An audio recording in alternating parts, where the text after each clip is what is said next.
Salut, dis-moi, pendant un orage, tu t'es déjà demandé d'où venait ce grand boom qui fait parfois trembler toutes les fenêtres? Eh bien aujourd'hui, on va résoudre ce mystère ensemble. Allez, c'est parti, on va voir ce qui se passe au cœur de l'orage.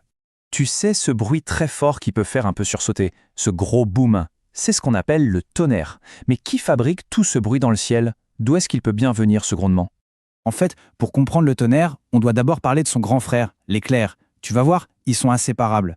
Tu l'as sûrement déjà remarqué d'ailleurs. On voit toujours le grand flash de lumière de l'éclair avant d'entendre son copain, le tonnerre, qui lui est beaucoup plus bruyant.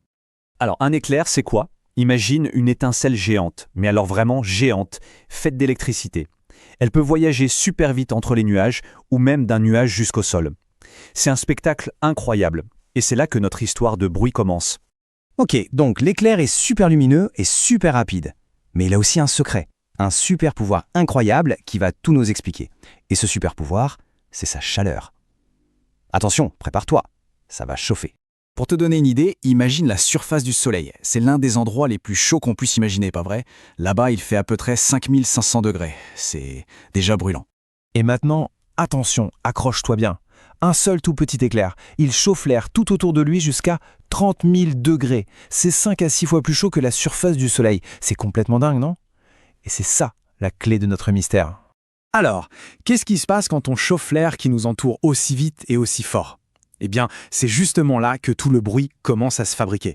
C'est super simple en fait. Quand l'éclair passe, l'air devient si chaud, si vite, qu'il gonfle d'un seul coup. C'est une sorte de mini-explosion. C'est un peu comme un ballon de baudruche. Si tu le piques, il fait pop. Ce bruit, c'est l'air qui s'échappe d'un coup. Eh bien pour le tonnerre, c'est pareil, mais en 1000 fois plus grand et plus fort. Cette petite explosion d'air, elle crée ce qu'on appelle une onde de choc. C'est comme une vague de bruit, une vague invisible, mais super puissante qui voyage dans toutes les directions. Et quand cette vague arrive enfin jusqu'à tes oreilles, eh bien tu entends le fameux boom du tonnerre. Et dis-moi, t'as déjà remarqué que le tonnerre ne fait pas toujours le même bruit? Parfois, quand l'éclair est juste au-dessus, on entend un clac, très sec et très fort. Mais quand il est loin, le son met plus de temps à arriver. Il rebondit un peu partout, sur les nuages, sur le sol, et il arrive à tes oreilles comme un long groom qui n'en finit pas. D'ailleurs, une autre question, pourquoi est-ce qu'on voit toujours l'éclair en premier?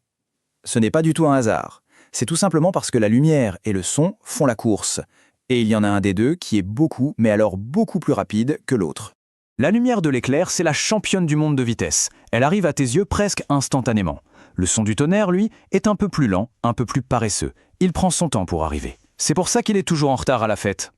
Et ce qui est génial, c'est que ce retard entre le flash et le bruit, on peut s'en servir pour jouer à un jeu super amusant. On peut calculer à quelle distance se trouve l'orage. Comme ça, plus besoin d'avoir peur, tu peux devenir un vrai détective des orages. Alors, les règles du jeu sont très faciles, tu vas voir. Dès que tu vois un flash de lumière, tu commences à compter dans ta tête, doucement.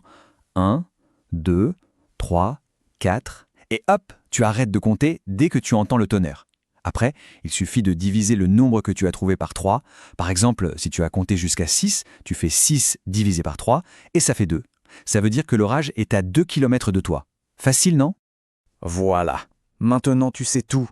La prochaine fois qu'il y aura un orage, au lieu d'être surpris par le bruit, tu sauras exactement ce qui se passe. Tu verras l'éclair et tu sauras que son copain le tonnerre arrive juste après pour te faire coucou. Et tu pourras même jouer au détective pour savoir s'il est loin ou tout près.